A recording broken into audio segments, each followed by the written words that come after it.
Okay, so I'm super excited. It's been like forever since I've been able to go do some throwing with some fellow potters, and so don't worry, we have all of the safety implements in place, and I'll be wearing my mask, and we've got like shields and things in between each of the wheels, so it'll be super safe. But it'll be nice to like see some of my pottering friends and, you know, get some work done at the local studio. So I'm really excited about that, and that's where we're headed.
So I want to thank you guys for watching another video. I hope you enjoyed watching it. I know I had fun hanging out with some potter friends and even got to meet some new potters, so that's always fun because you get to, you know, help them with techniques and stuff, and teaching's always been a favorite thing of mine.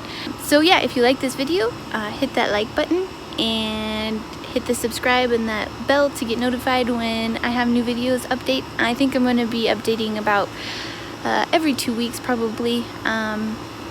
It'll be like a little slower schedule, but hopefully I'll be able to be more consistent. And always remember to make messes, make mistakes, and enjoy that process.